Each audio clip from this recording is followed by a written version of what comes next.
अस्सलाम वालेकुम रहमतुल्लाहि व बरकातहू। क्या हाल है बहन भाइयों, खैरियत से? उम्मीद करता हूँ आप सब खैरियत से होंगे। और एक भाई ने बोला कि पीर साहब मेरे दुश्मन बहुत ज़्यादा हैं, तो मुझे कोई ऐसा नक्श बताएं, तो मैं बहुत परेशान हूँ। मेरा भाई, ये वो नक्श मैं आपकी खिदमत में पेश कर रहा हूँ। इंशाअल्लाह जो दुश्मन होगा वो आपसे हसद करेगा, या अगर कोई जादू टोना करेगा आप पर, कुछ भी करेगा, तो इंशाअल्लाह उसको या तो वो दुनिया से रवाना हो जाएगा या वो ये काम छोड़ देगा।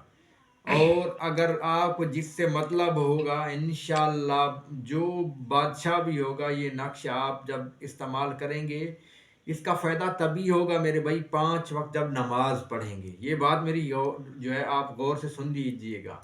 जब आप 5 वक्त नमाज पढ़ेंगे और ये अमल करेंगे, इंशाअल्लाह मेरा ज़िंदगी का तजर्बा है, तो इंशाअल्लाह ये नक्श ऐसा काम करेगा, वाकई आप बोलोगे कि पीर साहब कमाल हो गई है।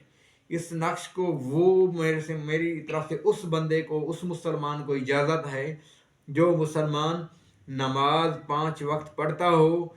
इंशाअल्लाह इस नक्शे से उसको इतना फ़ायदा होगा, मेरे मुंह में ऐसा अल्फाज ही नहीं है। यकीनन इसको मैंने 101 मरतबा तजर्बा किया है। इस नक्श को, इसका बहुत ज़्यादा फ़ायदा होता है। इस नक्श से आपको, इस नक्श से आपने जब आप ये नक्श जो है लिखा हुआ होगा, आपने ज़रूरी नहीं इसको गले में पहनना, आप इसको पर्स में डाल देगा इंशाअल्लाह, तो आपको इस नक्श से अल्लाह ताला जो है, ये याद रखिएगा, नक्श जो है इसका आखिरत के साथ कोई मतलब नहीं है। मैं किसी को शिरक पर नहीं लगा रहा। इबादत अल्लाह ताला की करो और अल्लाह ताला से डायरेक्ट मांगो।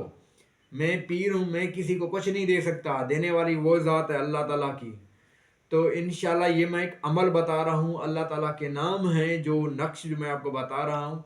इसको आपने जो है नक्श लिखने के बाद आपने जब तक आप लिखते रहें, आपने दरूद शरीफ पढ़ते रहना है। और जब इसको लपेटें तब भी आपने इसको दरूद शरीफ पढ़ते रहना है। यानी ये अंदाज़ा लगाएं कि दरूद शरीफ भी पूरा हो जाए, इसको आप लिख कर लपेट भी लें।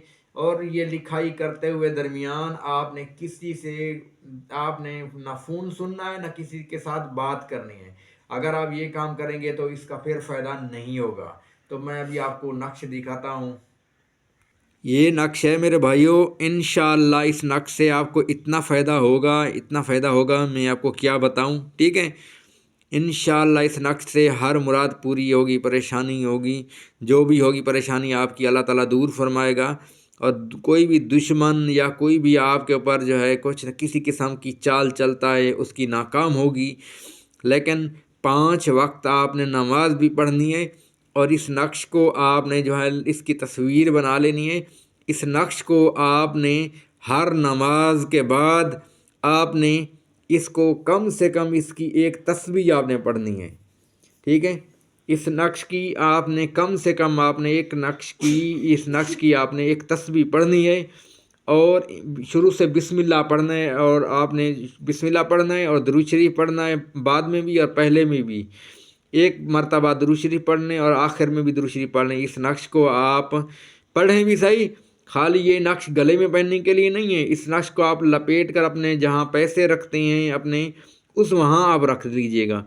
ये ऐसा जो है सरदार नक्श है, मैं आपको क्या बताऊँ। ठीक है, ये इसके बहुत ज़्यादा मेरे तजर्बात हैं, मुशाहिदात हैं। इंशाअल्लाह इसका आपको बहुत ज़्यादा फ़ायदा होने वाला है। तो ये नक्श को जो है आपने लिखना जो है आपने ज़ाफ़रान से लिखना है। अगर आप कोई ऐसे जंगल में हैं जहाँ शहर वगैरह नहीं है, फिर इसको आप ज़र्दे के रंग से लिख सकते हैं। नहीं तो अदरवाइज़ आपने इसको आपने जो है पेंसिल के साथ लिखेंगे तो इसका बिल्कुल भी 1 टके का भी फ़ायदा नहीं होगा। ये मैं आपको वाज़ेह तौर बता रहा हूँ। आपने ज़ाफ़रान के वो बनाने के लिए जो ज़ाफ़रान आपने डालना है किसी भी आपने चीज़ में, और उसके बाद आपने ये गुलाब अर्क वो 4-5 कतरे वो डालेंगे, उसको मिक्स करेंगे, उसी से आपने जो है इसका नक्श को लिखना है। इंशाअल्लाह अल्लाह ताला की फ़ज़ल व करम से आपको हर परेशानी से ये नक्श जो है अल्लाह ताला की गैब की मदद होगी जब आप ये नक्श पढ़ेंगे और इसको इस्तेमाल करेंगे। अस्सलाम वालेकुम रहमतुल्लाहि व बरकातहू।